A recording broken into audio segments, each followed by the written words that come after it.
Bagi siapa saja yang ragu terhadap misi besar gerakan perubahan berada di Partai Nasdem ini, tentu kita hormatin ketika dia harus meninggalkan partai ini. Karena tidak ada tempat bagi partai ini, bagi setiap kadernya yang bersikap ragu-ragu. Kita tidak memerlukan jumlah kader yang besar, tapi istilah orang Medan, kader kaleng-kalengan. Salam sehat, salam perubahan. Bertemu lagi dengan saya Intan Nilam di channel kesayangan kalian, Point News. Ketegangan di antara Partai Nasdem dengan mantan kadernya sendiri yang kini berada di PSI kembali memuncak. Ketua Umum Nasdem Surya Paloh dalam suatu kesempatan pidato internalnya dikabarkan melontarkan sindiran terhadap figur Muhammad Ali, menyebutnya sebagai kader ecek-ecek yang berpindah haluan tanpa komitmen kuat.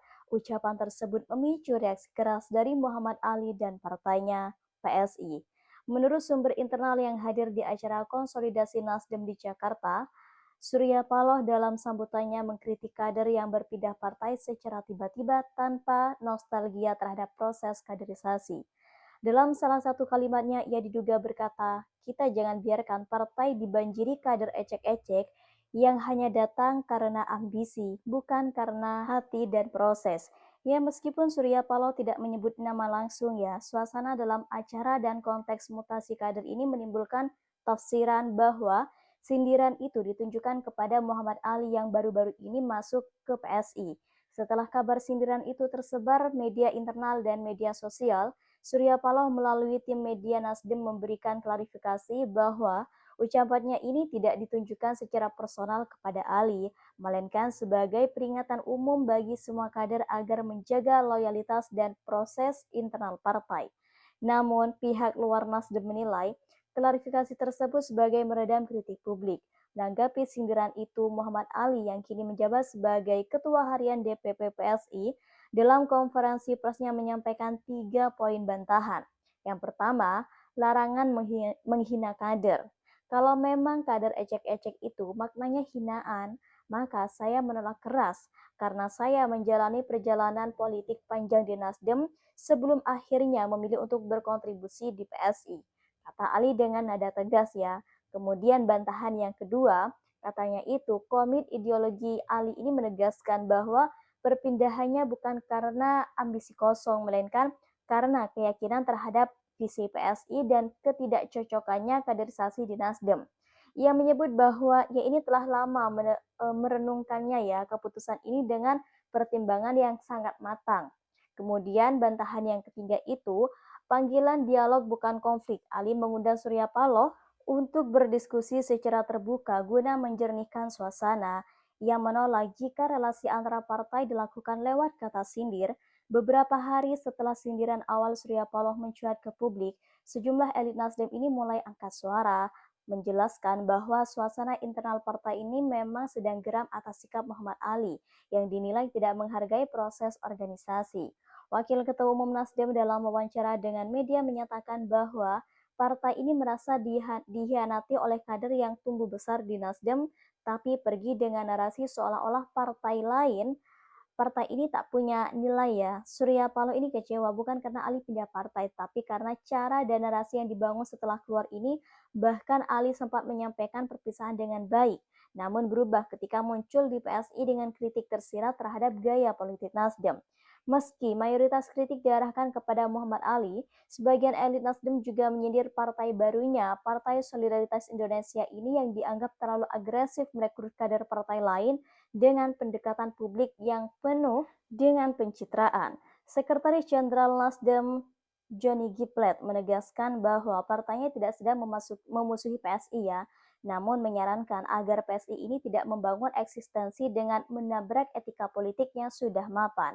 Perseteruan narasi antara Nasdem dan Muhammad Ali serta PSI ini menjadi salah satu gambaran kecil dari fenomena migrasi politik yang semakin lazim pasca pemilu 2024. Namun peristiwa ini menunjukkan bahwa proses perpindahan politik masih menyimpan luka dan emosi, terutama ketika menyangkut figur yang pernah dekat dan dibesarkan oleh satu partai. Kini publik menanti apakah tensi ini akan terus meningkat menuju Pilkada 2029 atau para elit politik akan kembali menurunkan eskalasi demi menjaga iklim demokrasi yang sehat. Tidak lama setelah konflik verbal antara Surya Paloh dan Muhammad Ali memanas, Ketua Umum PSI Kaisang Pangarep turut merespons situasi tersebut dalam sejumlah forum internal maupun media.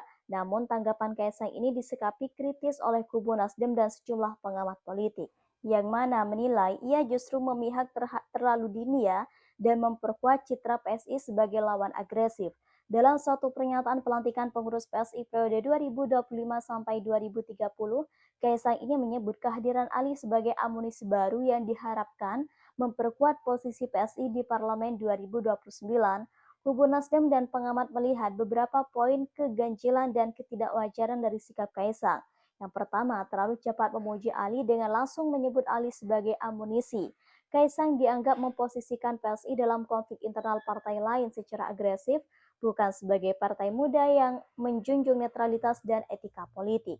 Yang kedua, yaitu kurangnya kehormatan terhadap Nasdem sebagai partai asal Ali. Dalam pernyataannya, Kaisang ini tidak banyak menyampaikan ucapan terima kasih ataupun penghargaan secara formal kepada Nasdem atas pembinaan yang pernah diberikan kepada Ali. Nah, hal ini dipandang sebagai sikap yang agak membangkang ya, hubungan antara partai dan juga melecehkan proses kaderisasi yang telah lama dibina.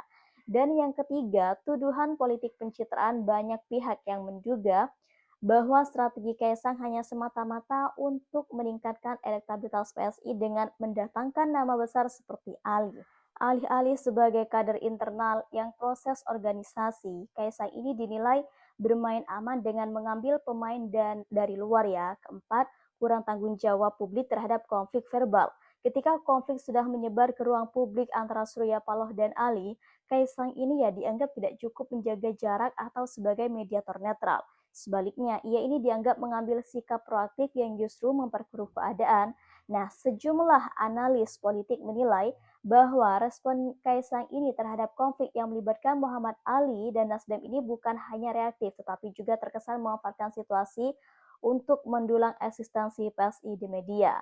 Di tengah rendahnya elektabilitas PSI pasca pemilu 2024, manuver membawa nama besar seperti Muhammad Ali dianggap sebagai strategi instan yang minim konsolidasi internal. Banyak pihak yang menyayangkan bahwa Kaisang ini tidak menggunakan posisinya sebagai figur muda dan anak Presiden Jokowi untuk meredakan tensi politik.